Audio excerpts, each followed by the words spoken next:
What's up, everybody? Brent Porche from 93.3 WMMR here, and joining me now is the frontman and guitarist for the band Broken Love, Mr. Justin Benlolo. Hello, sir. Thanks for taking some time to chat with us, man. Hello. Thanks for talking to me, dude. Good to see you again. How you been? I'm good. I'm good. How are you? I'm doing well, thanks. I mean, big fat congratulations to you on the new album, The Program. Of course, the third from Broken Love, which was just released. Holy crap. Is it good? I mean, via Spine Farm, of course, but damn, dude, I put that thing on and have been just listening to it on repeat since last week, and it is a fantastic record, man. Congratulations. Thank you, man. Thank you very, very much. We're really proud of it. Excellent. So we're currently playing the first single, the single we're playing now is "Pulling Leeches" from the album here on MMR. The song, like the rest of the album, is a banger. First album since 2022's Black Box for you guys. I mean, straightforward rock and roll. I mean, it's a fuzzy kind of kick in the face, big tone, big guitars, big drums, even bigger vocals, and just the perfect amount of dirty blues, even some funk in there as well. Something that Broken Love has been known for since you guys kind of burst on the scene a number of years ago. What more can you tell us about the record that's out now? Well, I would say it's probably our most ambitious yet. I think that, when you make a third record, you got to have a conscious shift in mind. You have to try something different. And we try to push the envelope a little bit. I mean, of course, we still have our characteristic, alternative rock sound, whatever you want to call it. But we definitely try to add some more elements of funk, like you said, or a little bit of disco, a little bit more groove, a little bit more sexiness in places. We just sort of took the parameters off on what Broken Love was, quote unquote, supposed to be, and just kind of trusted our gut and did what we just wanted to do, basically. So it's definitely an evolution of our sound, and certainly for the fans that already know who we are, I'm sure there's going to be enough familiarity there so that they won't feel like they're alienated. But in terms of the sound, it's kind of a broader mix of things than it was before. And I think it's a very emotionally heavy record in a way. I think lyrically it has a lot to say, and there's a lot of love and loss and, romantic kind of songs and all these themes of kind of bettering yourself and getting through things like that. So I think that there's a lot to take away from this record, and I hope people enjoy it. So this was produced by Anton DeLost, who also produced our second record, Black Box.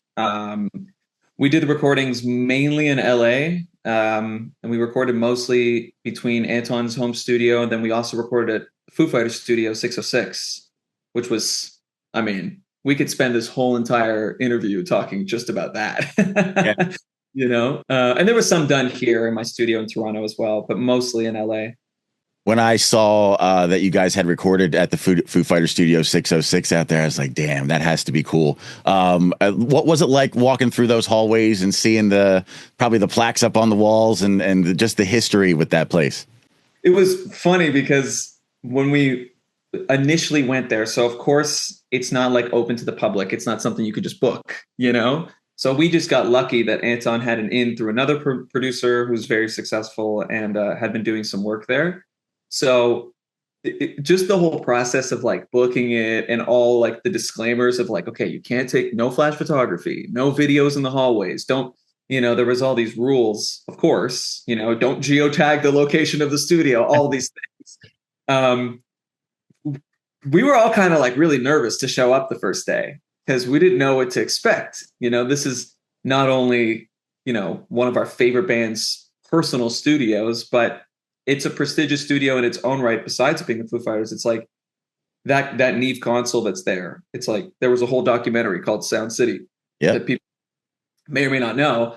Just the gear that exists in that place is, I mean, it's history right there. And there was a very heavy vibe when we got there because there was a certain intensity. And also personally for myself, I mean, of everybody else, I grew up the biggest Foo Fighters fan of everybody.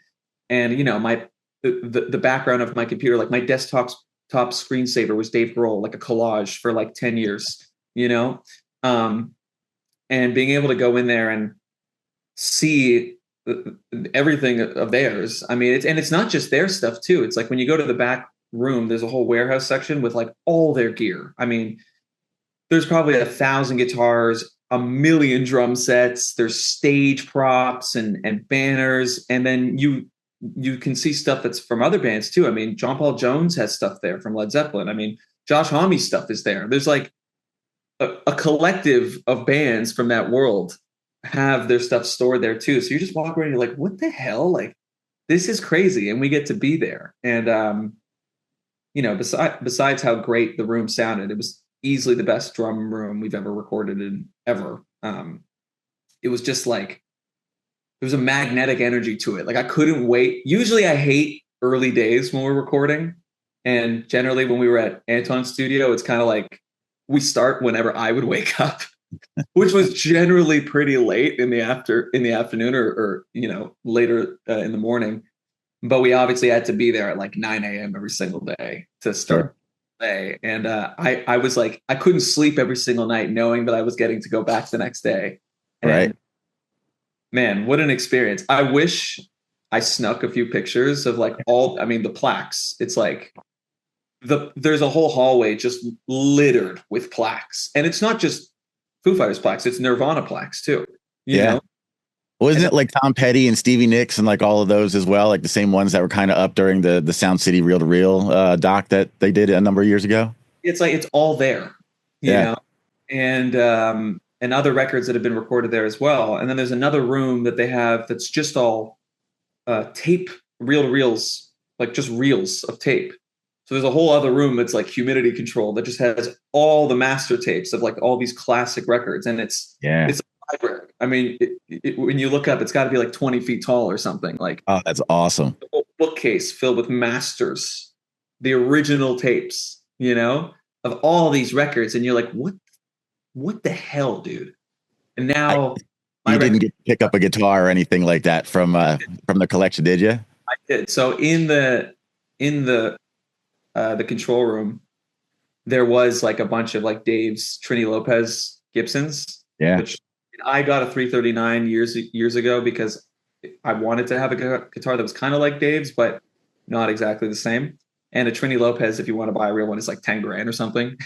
And there was a bunch of those, and there was a bunch of Pat's guitars. They're all labeled. All the headstocks say Pat, Pat, Pat, Dave, Dave, Dave. So I have a few pictures of me playing one of Dave's Trini Lopez's, which was pretty cool. And the studio manager was nice enough to bring me into the warehouse and like pull out a bunch of their guitars too and let me try a few. I actually played a bunch of King Buzzo's guitars. He had a bunch back there too. All those like metal. I don't know what the brand is, but they're like aluminum or something. Right. A bunch of his guitars too. I'm like, what the hell is going on, man? Is this real life? This is insane. Like, way cool. Has Broken Love ever played with the Foo Fighters before? No, that would be a dream. I mean, if we got an offer to play with the Foo Fighters, like they'd probably have to tell me once and then tell me again at the hospital after I have pick you up off the floor, right? Yeah, very cool. Have you ever been to 2120 South Michigan Avenue? Was that the old Chess Records? It's now Willie Dixon's Blues Haven or Blues Heaven in Chicago. You ever been there before? Never been there. We've been. So if you get a chance, go there because it's now a museum. It's curated by Willie Dixon's grandson, and if you get there on a good day, he'll take you and personally walk you around the area, but talk about all of the old equipment, a lot of old instruments like the stand-up basses and all that kind of stuff. You kind of walk in the room, but the real famous picture, I'm sure you've seen it before, of Willie Dixon, Buddy Guy, and I think it was Muddy Waters in the studio. That was taken there as they were recording. And just real cool because it seems like you like the old school and just like being in the midst of the history of whatever kind of music. And I mean, this is obviously enriched in a whole lot of blues, but when you come in the main floor of 2120 South Michigan Avenue, there's all these cases with like old Who stuff or old R&B stuff from back in the day. But then you'll walk up the back staircase and that's where like all the artists, the Rolling Stones and everybody else went up the staircase to do their recording in these rooms and stuff. And it's just like, you kind of feel the energy kind of come over you, probably similar to the 606 out there in LA area, and really cool. So if you ever get a chance, go check it out in Chicago. Absolutely. That sounds awesome. So how did you come up with the album title, The Program? This was kind of interesting. I actually can't take full credit for that phrase. Like basically, in a nutshell, I done a lot of the writing for this record in Charleston, South Carolina. And for the people that don't know, I'm from Toronto, Canada. And one of my best friends had moved down there for law school. And right around this time, the previous album cycle had just ended, and he moved down there. And he was like, "Dude, just come down.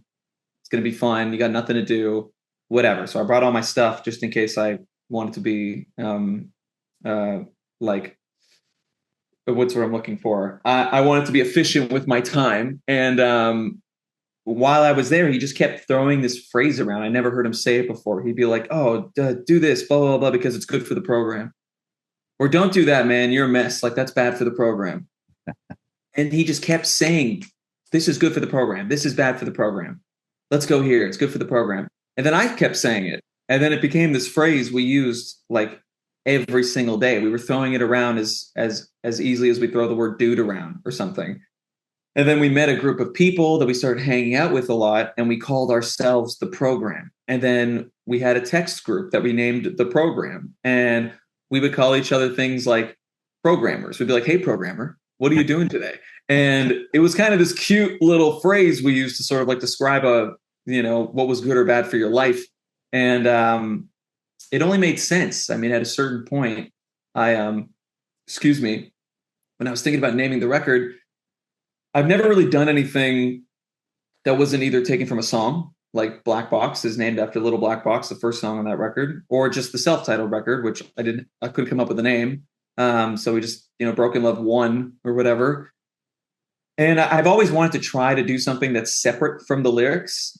And it just kind of dawned upon me one day that the program was like this weird, almost mysterious phrase. Like, I feel like people could take it in so many ways, and they might look super deep into it and, what does it mean or something like that. But to us, it was just like a funny little phrase we were throwing around to just have fun. And Gotcha.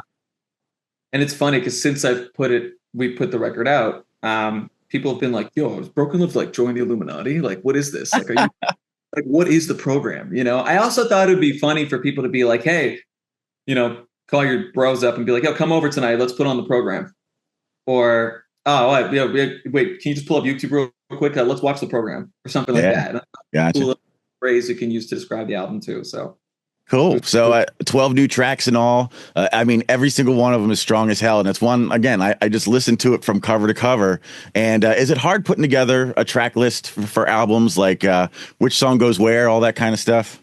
Oh yeah. I mean, of course in today's climate with the way streaming works, like you kind of expect every song that goes lower on the track list, you're like, okay, it's going to get less streams, So there's that battle where I'm like, okay, if I put this song at the end of the record, it's not going to get as many listens as if I put it at the front. But there's all these considerations with like tempo is really the biggest thing for me.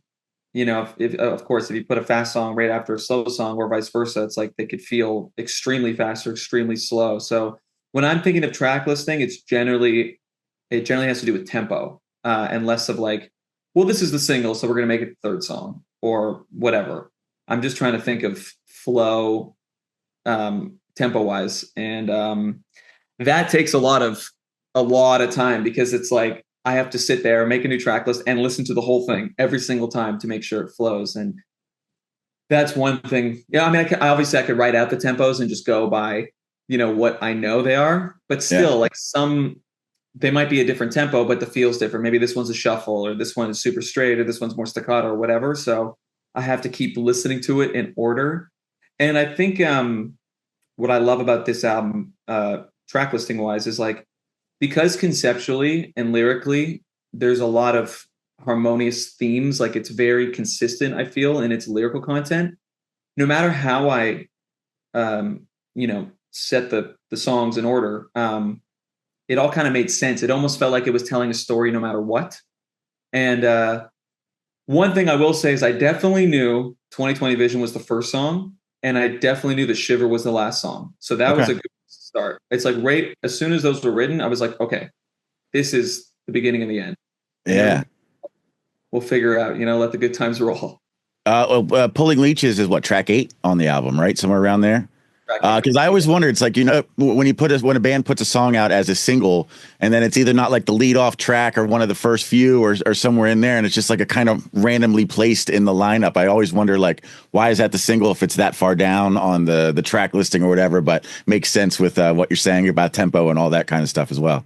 Yeah, and also with streaming too, it's like it's going to do well because it's the one that'll be worked. It'll be in all the playlists, so it doesn't really matter if it's like track 2 or 5 or 10. It's like I don't have to worry about people getting to it. It'll Yeah. just get clicked off of like our main page or something. But I also try to think about vinyl as well, which when we get those pressed, or I think some people might have them by now, I think about side 1 and side 2, because if you flip over the record, side 2 is going to start with Unholy, and then that'll be the first track. And then that, to me, Pulling Leeches makes sense because then it's the third track. Gotcha. Right on. You know? Yeah, very cool. So last time I saw you guys was on ShipRocked, the great big boat. We were out in the middle of the Caribbean somewhere doing our thing, and you guys are absolutely stellar live. This was my first time actually seeing you live after we were playing some singles from you here on MMR. And I even came up to you guys on the boat and told you basically the same thing. We got a picture. We'll post it up on the online later. But you guys love to jam on stage and like extended solos in the such and all of that. Is it hard when you're in the studio to capture a song to your liking, but at the same time like reel it in when it comes to length? I mean, I think with this album, you've said before that this is. You have a little more when it comes to the expanding of solos and jams and kind of like that on the album. But obviously, when you see you guys live, you could probably double the time in some of these songs between the jams and stuff with you guys up on stage. For sure. It's a delicate dance because most of the time, if pretty much actually all the time we've made records, we haven't actually played those songs live yet. Like we've tested the songs now because the record's been recorded for a long time. But and of course, since the record has been done and we played a few of those songs live, we've already added all of our nonsense to it. But a lot of those live kind of jams and just like the circling of parts and who's playing what at different times comes from us just developing it live and like making happy accidents, or just saying before we get on stage, like, oh, let's actually. Maybe we can add a little drum solo here or something. It's like that kind of comes through the live experience. When I'm recording and writing songs, it's not something I generally think about because I don't want to give everything away on the record, first of all. And we're also, living in a time where people don't have the attention span to handle like a 5-minute song anymore. So in an effort to actually get people, locked into the music, Sure. I don't think about extending it a bunch. Although, like you said, on this record, I definitely wanted to push it a little bit and show off some of the guitar playing and show off some of the drum solos and that kind of stuff. Like there are sections on this record I would say are like the most musically adept that we've ever recorded. Just to let people know, or more for the musicians to be like, oh, okay, no, these guys can actually play. Yeah. But in terms of like live flavor, I mean, we're taking a page out of the Led Zeppelin book, I mean, if you listen to their records, most of the songs are pretty straightforward, at least in the beginning. Of course, you hit Physical Graffiti, and once you get to House of the Holy and all that kind of stuff, it's like they're just kind of doing their thing now. But at the beginning, it's like Zeppelin 1 is pretty straightforward, and Zeppelin 2 is pretty straightforward. But then you can go back and listen to like a 20-minute version of Whole Lotta Love in any city that you get the bootleg from or something, and it's like that's where I think we live. Obviously, I would never compare ourselves to the great Led Zeppelin. We are not Led Zeppelin, and I would never say that we are even in the same caliber ever as Led Zeppelin. But I love that idea of like letting people be surprised when they see us live, because tons of people don't know that we can like really play guitar, Kyle and I. On the records, it's pretty rudimentary. I think that there's nothing super impressive or kind of tough to play, but then you see us live and you go, oh, damn, these guys. That was me on ShipRocked. When I saw you guys, I'm like, holy crap. You know what I mean? Like, I was totally blown away. And going back to Led Zeppelin for a second, did you see the Becoming Led Zeppelin documentary? Excellent, wasn't it?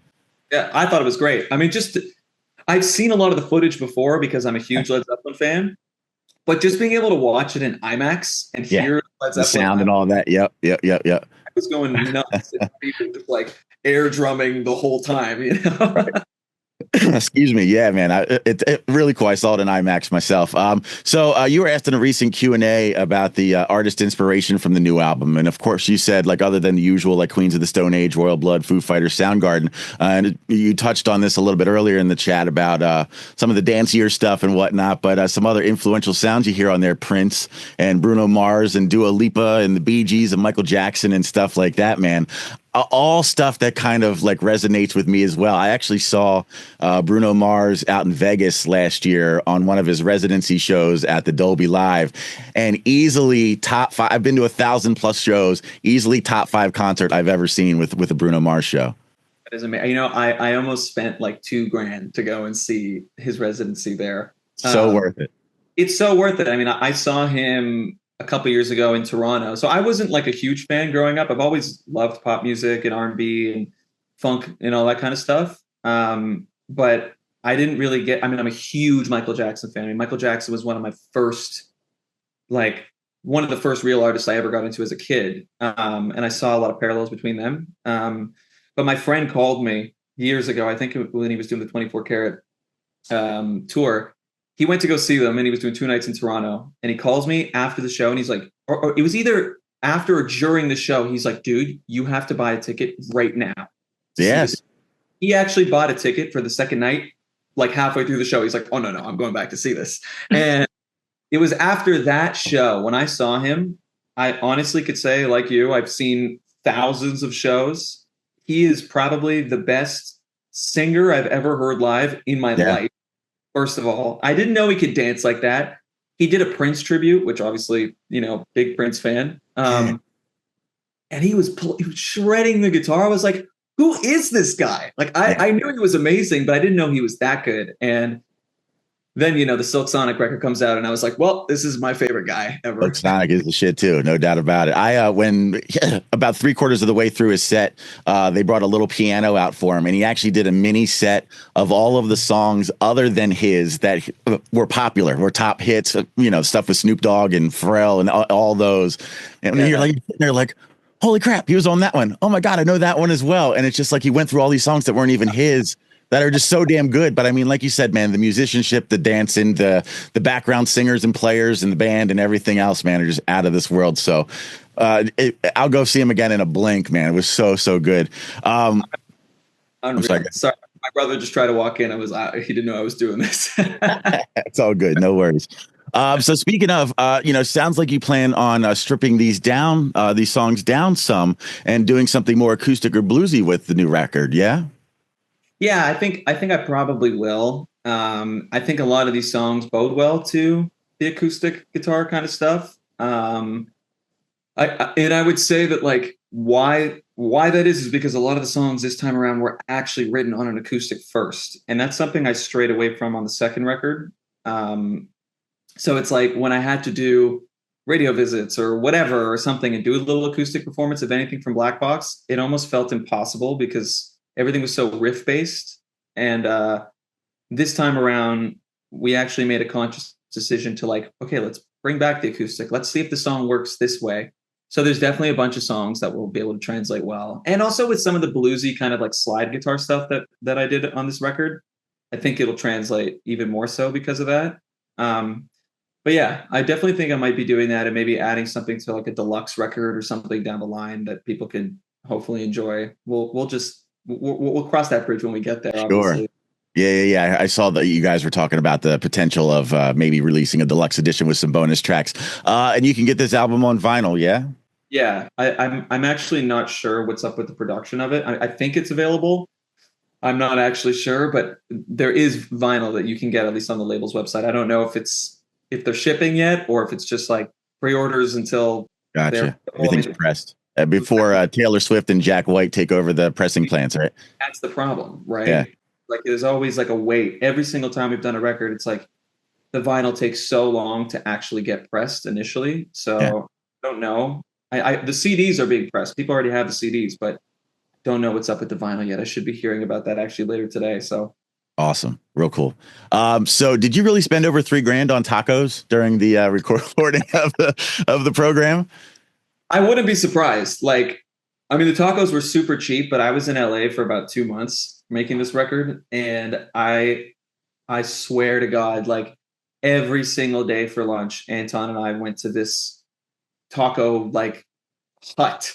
It was like a street vendor every single day. It was like Victory and Vineland or something in North What was your Hollywood. go-to grub?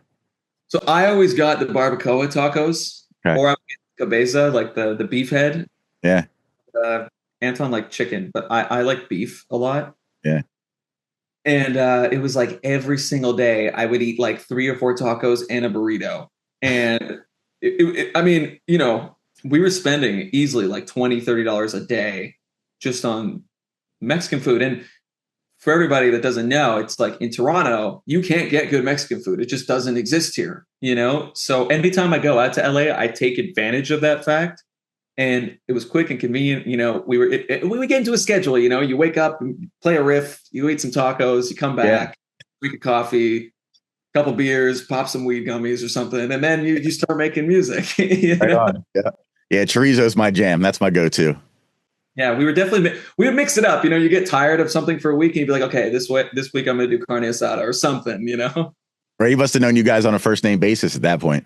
When we got there, like at a certain point, they didn't know our names, and unfortunately, I can't speak Spanish, so like they would just know our orders. Yeah.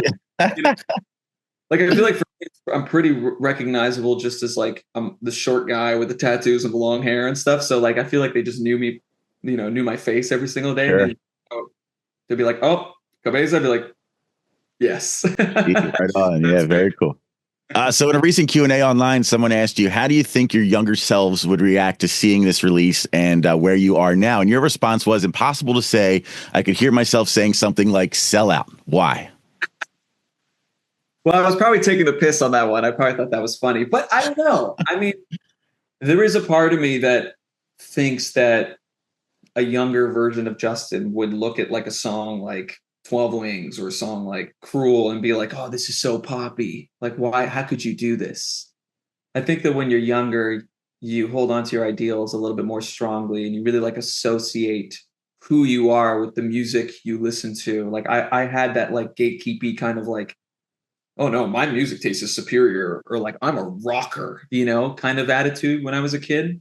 And if anything was a little bit poppy or a little bit whatever, even though I would listen to stuff like that, I was like, I can never be that. That's not who I am. But at this point, it's like, I'm pushing 30. It's like I've grown a lot, not just in my musical maturity, but like just as a human being. I'm more open to things. I'm much more open-minded, basically, is what I'm saying. So I could definitely see myself being like, wow, you would make that. There's certainly songs that I tried to make back when I was a younger man, or maybe towards like the end of my teens, like into young adulthood, where it was kind of funky, it was kind of dancey. And I thought at the time, I was like, damn, this is kind of cringy. Like I'm singing in my falsetto all light and sexy. Like this is Maroon 5 or something. And I don't know. I was really precious about the music that I listened to back then. And I wouldn't dare try something new because I think it would make me feel uncool. But now we live in like a genreless world almost, where people don't really care anymore.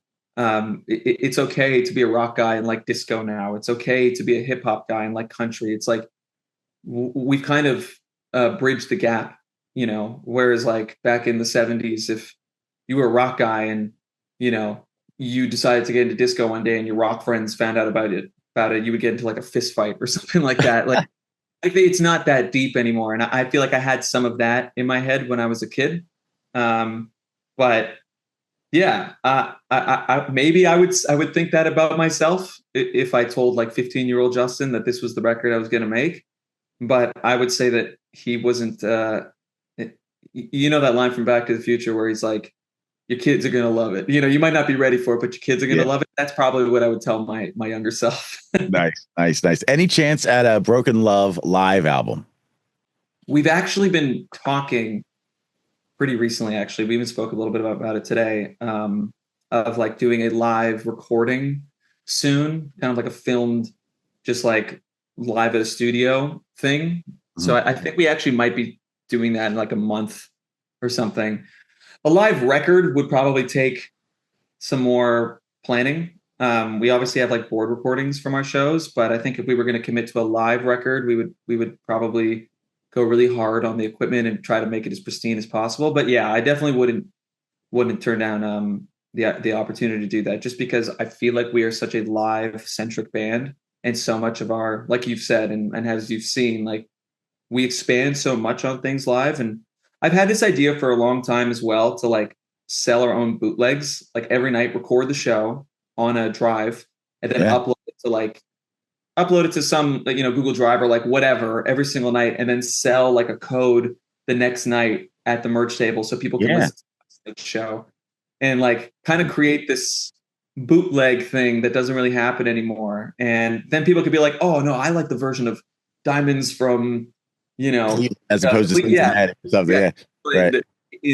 of September 2025, as opposed to the version of Diamonds in Toronto in, December of 2026 or whatever. It's like, I feel like that'd be a really cool thing, and I don't see a lot of bands doing that at all. And Yeah. especially, we'd have to obviously like be okay with all the warts and stuff that we would play, because we were just going to take the board recording. There's going to be mistakes. There's going to be bad notes. My voice might crack. Whatever. But that's also what kind of makes it awesome, I Yeah. feel. Absolutely. So we've definitely been flirting with the idea of that as well. Cool. Well, speaking of live shows, what's the live schedule looking like? Any chance we'll see you in Philly anytime soon? We probably will. We're kind of working on some things right now, touring wise. I am, unfortunately, the reason why we're not doing a lot of announcements for America is that I'm at a standstill with the government over getting my visa right now. So that's a whole other thing that hopefully we will get sorted out in the next. So you're trapped in Toronto for now. I'm essentially trapped in Canada for at least another month or two. So we might actually be going to Canada first and doing some stuff over the summer there. But until I get that sorted, people keep asking, when's the tour? When's the tour? And I'm like, I don't have a visa. So that is not uncommon with performers outside of the US. And we're trying to mitigate that issue right now. But hopefully we get on top of that and we get that sussed out sooner than later. But we will definitely be doing some touring this year in America for sure.